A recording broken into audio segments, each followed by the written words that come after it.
Mahal, tapi darako na po sa pinakamahalagang bahagi ng balagawain nating pinakamahal pa Jesus. Ito po yung pagkikinig at pag-aaral ng salita ng ating dakilang Diyos. Kaya aking nihiling na tayo po panandaliang tumayo upang magbigay galang po sa salita nating pinakamahal pa Jesus. Praise the Lord. Ito po yung dadalhin nating beloved preacher, Brother Arthur Nuko. Praise the Lord.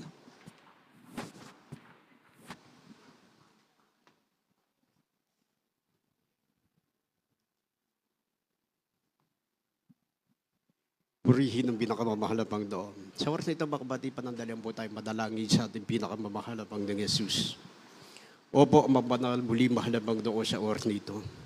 Muli kami nagpapasalamat, mahal na Panginoon. Una't higit mahal na Panginoon sa pagkilis mo sa kalagitnaan namin, mahal na Panginoon. Sa oras nito, mahal na Panginoon Jesus, ang pagpupuri ay tanging sa iyo lamang, mahal na Panginoon Jesus, sa oras nito. At narito po kami muli, mahal na Panginoon, sa pinakamahalagang bahagi ng iyong banal na gawain na kung saan muli kami mag-aaral ng iyong banal na salita. Mahal na Panginoon, buksan mo muli, mahal na Panginoon, aming mga puso't isipan, mahal na Panginoon, upang maunawaan namin ang aming pag-aaralan sa hapon na ito. Mahal na Panginoon, bago po ang lahat, patawarin mo po ang bawat isa sa amin, anuman po nasambit ng aming mga labi sa isip, sa salita at sa gawa. At sa oras nito, mahal na Panginoon, muli mo kong daluyan ang iyong karunungan upang muli kong ibabahagi sa aking mga minamahal na kapatid sa hapon na ito. Ito po ang aming pagsamod dalangin, mahal na Panginoon, aming sinasaway ang lahat na magiging hadlang, gutom, distraction, in the name of their Jesus, cast out right now in the mighty name of their Jesus. Hallelujah, purihin ang pinakamamahal na Panginoon. At sa oras na ito, mga kabadib, tayo na po ay umupo, tayo po ay dadako sa pakikinig ng salita ng ating pinakamamahal na Panginoong Jesus. Pero bago pong lahat, mga minamahal, ako po'y nagpapaabot ng aking pagpupuri, pagsamba, pagluluwalhati, pagpaparangal sa ating pinakamamahal na Panginoong Jesus. At double honor and respect sa ating beloved parents in the Lord. At binabati ko na rin po mga minamahal ang kanilang mga beloved children, beloved Almeida's family, mga minamahal. Tayo po'y nagpapasalamat sa ating mga beloved parents in the Lord na tayo po'y pinagpala ng mahalabang noon. Simula ng tayo po, mga kabadigo, ay tinawag sa ministeryong ito. Iba't ibang uri, mga pagpapalang pinagkaloob sa atin ng ating pinakamamahalabang ng Jesus. Kaya mga minamahal, tayo po ay nagagalak. At tayo po ay laging sama-sama na naglilingkod sa mahalabang noon. Ako po'y nagpapaabot din ng aking pagbati sa ating mga beloved workers, sa dako po ng Pampanga, at sa ating mga beloved preachers, sa ating mga beloved elders, sa ating mga beloved choir, at sa inyo pong lahat, mga binamahal, magandang hapon po. At sa ating mga beloved webcast viewer, may po'y pinagpala ng mahalabang noon sapagkat kayo po ay nakatunghay sa gawain ng ating pinakamamahalabang Jesus dito po sa dako po ng Pampanga Outreach. At kayo lamang po'y magpatuloy na maginig na salita ng mahalabang noon at kayo po'y pagpapalain ng ating pinakamamahalabang noon. Pwede ba natin palakpakan ng ating pinakamamahalabang ng Jesus? Baka minamahal, alam mo, ang lahat sa atin ay gutom na sa physical. Pero tandaan nyo, mga kabadigo, bilang tinawag at mananampalataya sa mahalabang noon, ang higit mga minamahal na busugin natin, mga kabadigo, yung ating spiritual. Sabagat sa oras nito, mga minamahal, ito po ang pinakamahalagang bahagi ng gawain ng ating pinakamamahalabang noon. Ang tayo po ay magiginig ng salita ng ating pinakamamahalabang ng Jesus. Everybody say, praise the Lord. Alam niyo, mga minamahal, gusto kong pag-usapan natin sa hapon na ito, yung church. Maaari, mga kabadig ko, marami sa atin, misa mga kabadig ko, nagbubulay-bulay tayo. Sa ating mga sarili, mga kabadig ko, kung tayo ba, mga minamahal, ay nasa tamang pananampalataya. Misa, mga kabadig ko, may mga Kristiyanong ganito. Hindi mo maiiwasan niya, mga kabadig, sabagat karapatan natin magtanong sa sarili natin. Ito bang inaaniban kong gawain ito na ang pangalan ay Jesus Miracle Crusade? Ito ba'y nasa katotohanan? Yan ang tanong, mga kabatid. Pero gusto ko mong ipaabot sa inyo, mga binamahal. Itong panahon na ito, mga kabatid, marami na po ang taong naghahanap ng tunay na church. Marami ang mga tao ngayon sa buong mundo, mga binamahal, na naghahanap ng tunay na pananampalataya. Pero alam niyo po mga kapatid, gusto ko pong ipaabot sa inyo at gusto kong malaman ninyo mga kapatid na ang church denomination mga minamahal dito po sa buong mundo mga minamahal, less than 50,000 na po mga kapatid. At gusto kong ipaabot sa inyo mga minamahal na ang lahat mga minamahal na mga church nito, lahat sila ay nasa katotohanan. Yun ang pangangaral nila. Pero tandaan nyo mga kapatid, may isang iglesia na itinatag ang mahalabang doon na hindi ka maliligaw. At dito po mga minamahal, gusto kong pag-usapan natin sa hapon na ito. Tayo po mga kapatid ko ay kabilang mga minamahal itong gawain ng Jesus Miracle Crusade ay kabilang sa more than 45,000 church mga minamahal dito sa buong mundo mga kapatid. Pero ang tanong dito mga minamahal, tayo ba mga kapatid ko ay nasa buong katotohanan? Ang sagot po mga kapatid ko, opo. Hindi po ako nagsabi niya mga minamahal. Iyan po mga kapatid ko, pag-uusapan natin sa banal na kasulatan. Tandaan nyo mga kapatid, we are now living in the last times mga kapatid. This is the time of preparation mga kapatid ko ng mga tunay na mananampalataya. Bakit mga kapatid? Kasi mga minamahal, nangyayari na mga kapatid ko, yung sinasabi ng banal na kasulatan, the Bible prophecy being fulfilled na po mga kapatid. Wala nang panahon mga minamahal para ang mananampalataya mga kapatid ko ay tumalikod sa kanilang paglilingkod sa tunay na pananampalataya. Ngayon mga minamahal, pag-usapan natin ang gawain ng Jesus Miracle Crusade. Kung ito po mga minamahal, ano ang pakatibayan, ano ang ebidensya kung bakit mga kapatid na dapat nating ipagmalaki na tayo po'y nasa katotohanan.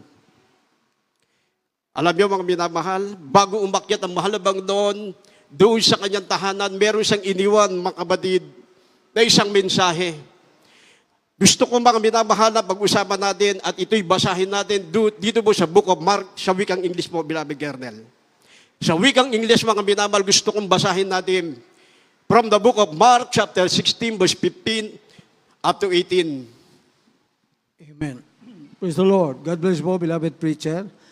The book of Mark, chapter 16, verse 15 to 18. Amen. And he said unto them, Go ye unto the world, and preach the gospel to every creature. To that believeth and is baptized shall be saved. But he that believeth not shall be damned. And these signs are follow them that believe. In my name shall they cast out devils. They shall speak with new tongues. 18. They shall take up serpents, and if they drink any deadly thing, it shall not hurt them. They shall lay hands on the sick, and they shall recover. Amen. Amen. Purihin ang pinakamamahalabang noon. Alam niyo mga kapatid, gusto kong malaman ninyo sa banal na kasulatan, meron pong itinatag ang mahalabang noon na isang tunay na iglesia. Bago siya umakyat sa kanyang tahanan, mga minamahal, ang sabi niya mga kapatid, ang aking salita ay lalaganap mga kapatid ko sa buong sanlibutan. At hindi lamang mga kapatid ko, lalaganap ang salitang ito. Ang salitang to, mga minamahal, na iniwan ng mahalabang noon, may kasamang mga dakilang himala. Hindi natin pwede, mga kapatid ko, na ito'y baliin. Realidad to, mga kapatid ko, sabagat ay sinasabi ng banal na kasulatan, ito'y magaganap hanggang sa pagbabalik ng mahalabang noon. Ang sabi po, mga kapatid ko, dito po sa aklat po ng Mark chapter 16, dito lang po, mga minamahal, sa verse 16, He that believeth and is baptized shall be saved. Ang sabi po ng banal na kasulatan. But he that believeth not shall be damned. Alam niyo mga minamahal, ang isang mananampalataya, kapag siya'y naniwala sa salita ng mahalabang noon, lalakip ang mga tandang ipinangako ng mahalabang noon. At kung ang isang mananampalatayang hindi sumasampalataya sa kapangyarihan ng mahalabang noon, hindi magaganap mga kapatid, yung sinasabing pangako ng mahalabang noon. Ngayon ang tanong, yung bang sinabi na mahalabang, pag-ibasa natin sa wikang Tagalog, para mas maunawaan natin mga minamahal. Dito po sa Book of Mark, chapter 16, verse 15 up to 18. Ito po ang sinasabi sa Aklat ng Marcos, Kabanatang 16, ang matalata ay 16 hanggang 18. Ang sumasampalataya at mabautismuhan ay maliligtas. Datapwat ang hindi sumasampalataya ay parurusahan. At lalakip ang mga tandang ito sa nagsisisampalataya. Magpapalabas sila ng mga demonyo sa aking pangalan. Magsasalita sila ng mga bagong wika. 16. Sila ay magsisihawak ng mga ahas. At kung magsisinom sila ng mga bagay na nakamamatay, sa anong paraan ay hindi makakasama sa kanila. Papatong nila ang kanilang mga kamay sa mga may sakit at sila ay magsisigaling. Amen. Mga kapatid, huwag kayong maniniwala sa iba't ibang denomination. Na kapag sinabi nila mga kapatid ko, ang salita ng mahalabang noon, wala nang kasamang himala. Huwag niyong maniniwalaan. More than 45,000 congregation, mga kapatid. Lahat yan po ay nagdadala ng salita na mahalabang noon. Pero tandaan nyo, ang salita na mahalabang noon may katibayan. Katibayan, mga kapatid ko, ito po'y nararanasan ng bawat mananampalataya. Ngayon, mga kapatid ko, ang sabi ng Bible, humayo kayo sa buong sanlibutan. Ipangaral ninyo ang salita na mahalabang noon at lalakip ang mga tandang ito. Ang sabi ng mahalabang doon, magpapalayas kayo ng mga demonyo sa aking pangalan. Kung kayo ay magpapatong ng inyong mga kamay sa aking pangalan, ay gagaling ang karamdaman. At kung kayo ay matuklaw ng mga ahas o kayo ba'y tumanggap ng lason ng ahas, hindi kayo maaano. Ngayon ang tanong, mga kapatid, iyan ba'y naganap sa gawain ng Jesus Miracle Crusade? Naganap po, mga kapatid. Magbibigay ako, panay tayong patutuo ngayon, mga kapatid. Gusto ko pong malaman ninyo na ang inyong pagpapagal, na ang inyong pagtitiis, na ang inyong pagdalo sa gawain ng ito, mga kapatid ko, hindi yan nasasayang. Bakit? Kasi, mga kapatid ko, kapag nangyayari ang mga bagay na sinabi ng banal na kasulatan, tunay mga minamahal, na ikaw po, mga kapatid ko, tagapagmana ng buhay na walang hanggan. Ngayon, mga minamahal, ano ang kaugnayan ng kagalingan ng karamdaman ng tao sa ating pananampalataya? Ano ang kaugnayan, mga minamahal, ang kaligtasan, mga minamahal, sa pamamagitan ng karamdaman? Ito ba, mga kapatid ko, ay sangkap lamang, mga minamahal, para maniwala ang isang tao na siya po, mga minamahal, ay kinakasiyan ng kapangyarihan ng Diyos? Hindi lang po yun, mga kapatid. May layunin ang mahalabang doon kung bakit nangyayari, mga kapatid ko, ang mga dakilang himalang ito. Pagibasa natin, dito po sa aklat po ng Juan, Kapitulo 9, ang versikulo po 1 hanggang 3.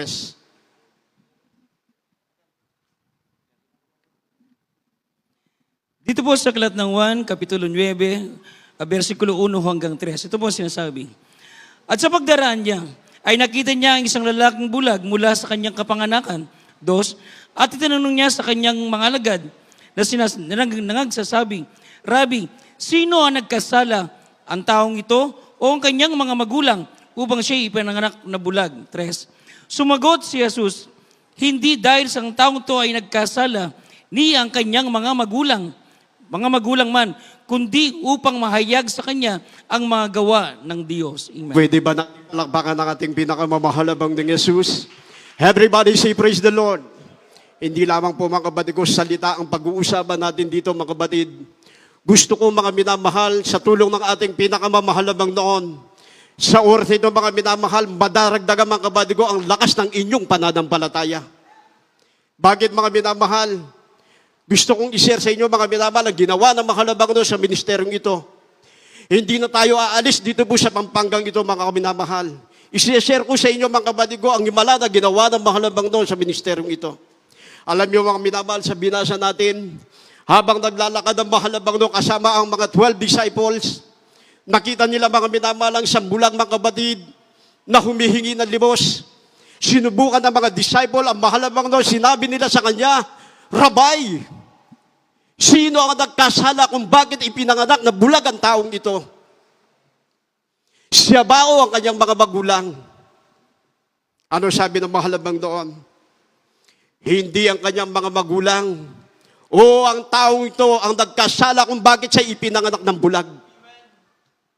Ano, layunin ng mahalabang doon, mga kapatid, upang mahayag ang kapangyarihan ng mahalabang doon. Yan ba, mga kapatid ko, ay naganap doon lamang sa panahon ng New Testament? Hindi po. Yan ba mga kapatid ko ay naganap sa gawain ng Jesus Miracle Crusade? Opo mga kapatid. Alam niyo mga minamahal, bakit ko mga minamahal sinasabi mga minamahal na kayo po ay hindi nagkamali ng pananampalataya? Na hindi nagkamali ng inyong pastor na kinikilala mga kapatid ko sa ministeryong ito? Alam niyo po mga minamahal, sa dako ng apalit, ang ating beloved Sister Virgie mga minamahal, pero siyang isang matibay na patutuo mga minamahal, ito po'y bago pa lang. Hindi pa bumilang ng dekada. Abang siya naghuhugas ng plato, yung kanyang 3 taon na anak, yung kanyang 3 taon na apo mga kapatid, ginaya ng kanyang kalaro. Nung sila po ay maglaro sa kalsada, yung kanilang bahay mga kapatid ko nakapagitan sa isang balay daan ay sa isang ilog mga kapatid. Abang siya mga minamahal ay bala sa paglilinis ng kanilang tahanan. After 15 minutes, bumalik yung kalaro ng kanyang apo, mga kapatid. Tinanong niya mga minamahal ang kanyang kalaro, mga kapatid ko, nasaan ang aking apo? Nasaan si Tantan? Alam niyo po mga minamahal, ang sabi ng bata, tumuro lamang sa ilalim. Hindi pa maunawaan ng ating minamahal na kapatid. Ano yung ganon mga kapatid? Yung pala mga minamahal, nasa ilalim na po ng ilog. Nalunod ang bata, mga kapatid. Magkagulo, mga kapatid ko, nung malaman, nasa ilalim na po ng ilog, mga minamahal, ang batang ito. Magkagulo na po, mga minamahal, yung kanilang mga neighbor, yung kanilang mga kapitbahay, mga fisherman. Sila po, mga minamahal, ay nagtalunan sa ilog, hinanap ang bata. Bumilang ng 45 minutes, mga kapatid ko, hindi natagpuan ang bata, mga kapatid. Umiyak na po, mga minamahal, hysterical na po ang ating minamahal na kapatid. Pero alam niyo po mga minamahal, na alala niya mga kapatid ko ang pangalan ng ating pinakamamahalabang doon. Siya'y lumuhod mga minamahal, ang sabi niya, mahalabang doon. Alam namin na ikaw ay buhay sa ministeryong ito. Sa panalangin ng aming minamahal na pastor, mahalabang doon, magpakita ka ng himala. 45 minutes mga kapatid ko, ang sanggol ay yung bata, hindi na po natagpuan. Nag-spread na po mga minamahal ang kanya mga kapitbahay na marunong lumangaw, hindi natagpuan ng bata. Pero habang siya nakaluhod na nanalangin mga kapatid, may bumulong sa kanya na siya'y tumalon mga minamahal sa ilog, hindi siya marunong lumangoy. Pero inudyukan siya na siya'y tumalon mga kapatid. Nung siya po'y tumalon mga minamahal sa ilog na yon, sa kanyang pagdapo doon sa tubig na yon, siya po'y lumubog. Sa kanyang paglubog, nakapa ng kanyang paa. Yung kanyang apo mga minamahal nasa ilalim ng tubig. Pero hindi ba rin nagtapos mga kapatid? Nung maiyahon ang bata mga minamahal, bumubulwak na yung dugo sa kanyang bibig, pati sa ilong, pati sa tenga, kasama ang burak mga kapatid. Wala nang buhay ang bata. Nailigtas nga ang bata pero wala namang buhay. Pero tandaan nyo mga minamahal, sa binasa natin, ang sabi ng mahalabang noon, hindi ang mga magulang na ito o ang taong ito o ang kanyang mga magulang ang nagkasala, mga kapatid, kung bakit siya ipinanganak ng bulag. Ano sabi ng mahalabang noon? Upang mahayag ang kapangyarihan ng mahalabang noon. Sa pamamagitan ng kanyang banal na salita, sa bagatan sabi niya, ang lalakip ang mga tandang ito. Alam niyo mga minamahal, ang bata, mga kapatid ko, patay na, walang buhay. Dito lamang yan sa dako ng apalit. Alam niyo mga minamahal, nung siya po'y manalangin muli, kanina po mga minamahal, binigyan ng aid ang bata. Sa kanyang pagdabo mga minamahal, sa kanyang kamay mga kapatid ko, biglang umiyak ang bata. 45 minutes na sa ilalim ng tubig mga kapatid. Ang sabi ng banal na kasulatan mga kapatid, ang salita na mahalabang nun, hindi mauuwi sa inyo na walang pakinabang. Alam niyo mga minamahal, nagtaka ang kanyang mga kapitbahay. Biro mo mga minamahal, sa loob ng 45 minutes, hindi matagpuan ng bata. Pero dahil mga kapatid ko sa Diyos na sinasampalatayanan natin, dahil sa Diyos na itinuro ng ating mga magulang sa mahalabang doon, ang salita na mahalabang doon, hindi lang nagtapos sa New Testament. Hanggang ngayon mga kapatid ko, kumikilos sa kapangyarihan na mahalabang doon. Alam niyo mga minamahal, Bakit ginagamit ng mahalabang ang kanyang salita upang ito po'y lakipan ng himala? Pag-ibasa natin sa Book of Acts, mga kapatid, dito po sa chapter 9, verse 32 hanggang 35, mga minamahal. Ito po sa aklat ng mga Gawa, Kapitulo 9, versikulo 32 hanggang 35. At nangyari na sa paglalakad ni Pedro sa lahat ng dako, siya'y naparoon naman sa mga banal na nanganganahan sa Lida. At doon natagpuan niya ang isang lalaki na nagngangalang Eneas, na walo na taong sumasabanig sapagkat siya'y lumpo. At sinabi sa kanya ni Pedro, Eneas, pinagaling ka ni Jesucristo, magtindig ka, hatusayin mo ang iyong higaan. At pagdakay nagtindig siya. At siya'y nakita ng lahat ng mga nananahan sa Lida at sa Sarona. At sila'y nagbalik loob sa Panginoon. Amen. Palakpakan po natin ang ating pinakamamahalabang noon. Alam niyo po mga kapatid, ang salita ng mahalabang noon, kung ito'y pangahawakan natin, at kung ito, mga kapatid ko, ay seseryosohin natin. Ang sabi po ng Book of Acts, mga kapatid, ang salita ng mahalabang noon, kapag yan ay binahagi mo, mga minamahal sa tao, merong pakinabang. Kung sila'y may makaramdaman, sila'y gagaling. Kung sila, mga kapatid ko, ay may problema, sila'y lulutasin. Yan po ang sinasabi ng banal na kasulatan. Ngayon ang tanong, kayo ba mga minamahal ay nagkamali ng pananampalatayang ito? Hindi po. Alam niyo mga minamahal, itong patutuo ng ating beloved brother Manny Sese, ang kanyang beloved wife, beloved sister Virgie, sa loob ng 45 minutes, yung kanyang apo, kulay morado na. Lumalabas yung dugo sa kanyang tenga, lumalabas ang dugo sa kanyang ilok, pati sa bibig may kasamang putik. Pero sapagkat ang salita ng mahalabang noon, nagbigay ng pangako. Ang sabi niya, mga minamahal, sa aking salita, lalakip ang mga tandang ito. Ang batang ito, mga minamahal, ay binuhay ng mahalabang noon. Ngayon, mga kapatid ko, grade school na po siya, mga minamahal. Mga kapatid, ang sabi ng banal na kasulatan, ang bawat mananampalataya na tumatanggap sa mahalabang noon, hindi sa iiwanan ng mahalabang noon.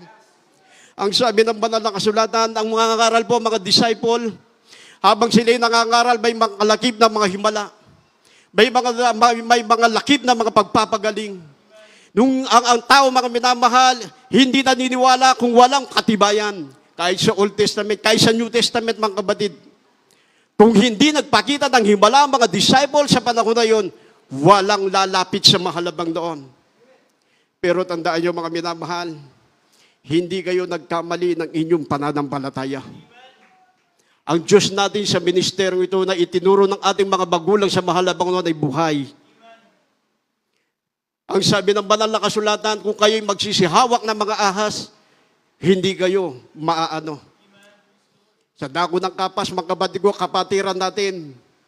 Sa dako po ng talaga, baguhan pa lang na kapatiran. Siya po'y pupunta sa kanilang, sa wikang Kapampangan, Asikan. Siya'y pupunta doon sa kanilang palayan, mga kapatid. Doon siya po'y tumalon sa sapa, mga minaman, eksaktong naapakan niya ang kamulalo, yung tinatawag na Philippine Cobra. Mismo mga sa kanyang pagtalon, mga minamahal. Naapakan niya, mga minamahal, yung ahas. Bigla siyang tinuklaw. Hindi pa yung nagtapos, hinabol pa siya, mga kapatid, ng ahas. Kasi mga minamahal, mayroong pinoproteksyonan na itlog. Pero naalala ng kapatiran dito, mga minamahal, ang Diyos natin ay naghihimala at nagpapagaling ng karamdaman, ni-rebuke niya yung ahas. Hinarapan niya, mga kapatid, sa harap ng kanyang mga kapitbahay. Sa harap ng mga magsasaka, mga kapatid. Ang sabi niya, in the name of dear Jesus, manigas ka. Hindi lang nanigas, namatay po yung ahas. Kitang-kita ng kanilang mga kapitbahay. Alam niyo mga kapatid ko kung patotoo, sa dako pa rin po ng patling mga kapatid, sa dako po ng patling kapas, ang ating beloved Poblacio family, mula sa kapas, sila po'y dumadalo sa dako po ng Lunak mga kapatid, ng panahon na yun. Nung sila po ay mag-overnight sa dako po ng Lunak, sa kanilang pag-uwi, habang sila ay nagpapahinga sa kanilang bahay, kasi mataas mga minamal yung kanilang kalsada, yung highway, yung barangay road, mataas kaysa doon sa mga bahay sa gilid. Habang sila nagpapahinga, mga kapatid ko, araw ng Sabado, mayroong bumulong sa kanila na kayo'y umalis dyan. Pero hindi pa rin sila umalis, mga minamahal. Bagkus pinagpatuloy pa ng kanya mga loved ones na manood ng noontime show, yung Eat Bulaga, nung panahon na yon. Pero may bumubulong sa kanila, mga minamahal, na umalis sila sa bahay na yon, sa kanilang tahanan. Kasi mga minamahal, alam niyo po, pinagpe-pray nila.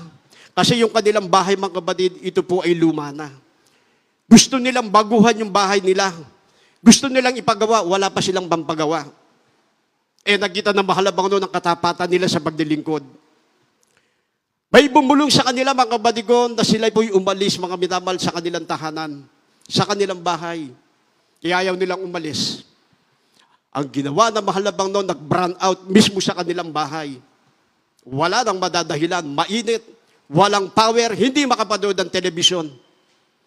Nung sila po, mga minamahal, ay umalis sa kanilang bahay, lumipat doon sa bahay ng kanyang anak. Maya-maya, rumaragas ang 6x6 na truck, mga kapatid. Pumasok doon sa kanilang bahay. Sinudsud, mga kapatid ko, ang looban ng kanilang bahay. Ngayon, mga kapatid, nag-iingat ba ang mahalabang no sa ministeryong ito? Opo, mga kapatid. Mismo, mga minamahal, nasyak ang lahat ng kanilang kapitbahay. Mismo, mga kapatid ko, ang 6x6 na kumakarga ng tubo, pumasok sa looban ng kanilang bahay. Wasak ang kanilang bahay. Pero pinag-ingatan sila na mahalabang noon.